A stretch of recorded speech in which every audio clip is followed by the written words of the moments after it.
In the shadows of time, before mortals walked the earth, a tale of power, betrayal, and destiny unfolded among the immortals. This is the story of Zeus and how a young god rose to become the ruler of all Olympus. Picture a world where Titans ruled supreme, led by the cruel Kronos, who devoured his own children in fear of a prophecy that foretold his downfall by his offspring. But one child escaped this fate. Zeus, hidden away by his mother Rhea on the island of Crete, where he was nursed by nymphs and protected by warriors who danced and clashed their shields to mask his infant cries. As Zeus grew stronger in secret, rage burned within him at the fate of his siblings. The young god crafted a brilliant plan. Disguised as a cupbearer, he approached his father's throne and offered Kronos a special drink, a potion that forced him to regurgitate Zeus's siblings, Poseidon, Hades, Demeter, Hera, and Hestia. But freedom was just the beginning. The real war, the clash that would shake the very foundations of the cosmos, was about to begin. The Titans, led by Kronos, faced off against the young gods in an epic battle that lasted 10 years. Mountains were hurled like pebbles, lightning split the skies, and the very earth trembled beneath their fury. Zeus released the Cyclopes and Hecatoncheires, hundred-handed giants, from their prison in Tartarus. In gratitude, the Cyclopes gifted Zeus his legendary thunderbolt, a weapon that would become the symbol of his power. With his siblings wielding their own divine weapons and these powerful allies by their side, the tide of battle began to turn. The final clash was apocalyptic. Zeus's thunderbolts illuminated the darkness, while his allies rained destruction upon the Titans. The earth split open, the seas boiled, and the sky itself seemed to catch fire. When the dust settled, victory belonged to Zeus and his siblings. The defeated Titans were cast into Tartarus, bound in chains of adamant. Kronos, the father who had feared his children so much that he tried to destroy them, now faced an eternity of imprisonment in the darkest depths of the underworld. Zeus divided the realms with his brothers, the sky and Mount Olympus for himself, the seas for Poseidon, and the underworld for Hades. From his throne on Olympus, Zeus established a new order, one that would shape the destiny of gods and mortals for millennia to come. And so began the age of the Olympians, with Zeus as their king, not through inheritance or prophecy, but through courage, cunning, and the power to unite others against tyranny. His rise from hidden child to supreme ruler would become the foundation of countless legends, a reminder that even in the realm of gods, change is possible, and destiny isn't always what it seems.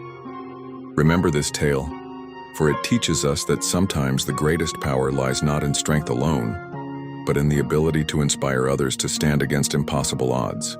And perhaps in some small way, we all carry a spark of that divine courage within us.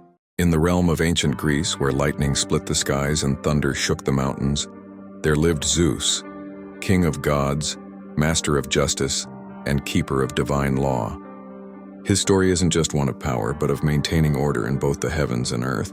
Picture this: mortals and immortals alike, bound by sacred oaths sworn before Zeus's watchful eyes. Every promise made, every vow taken, coursed through the cosmic threads of fate. But why did even the mightiest gods tremble when breaking their word? Because Zeus's justice was as swift as his thunderbolts and as inevitable as the rising sun. Legend tells of a time when even Prometheus, the clever titan who gave humans fire, learned the weight of Zeus's justice. His punishment?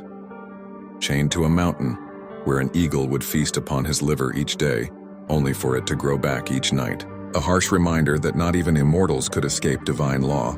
But Zeus's justice wasn't always about punishment. When mortals honored their oaths and respected divine law, he blessed their lands with fertile soil and favorable winds. Cities that upheld justice flourished under his protection, while those that embraced corruption withered beneath storm clouds of his disapproval. Consider the tale of Lycaon, a king who dared to test Zeus's omniscience by serving him human flesh at a feast.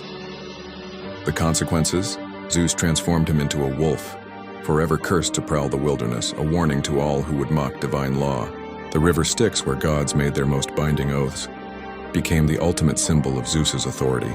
Even today we speak of swearing by the gods, an echo of those ancient times when Zeus's justice ruled supreme.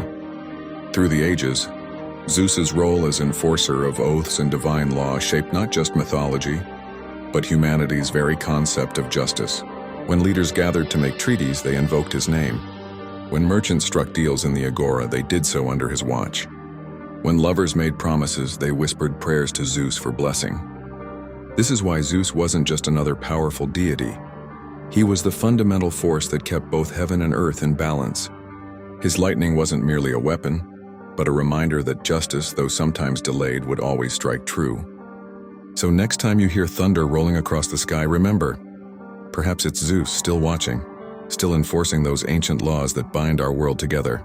For in his realm, every oath matters, every promise counts, and justice, divine justice, remains eternal.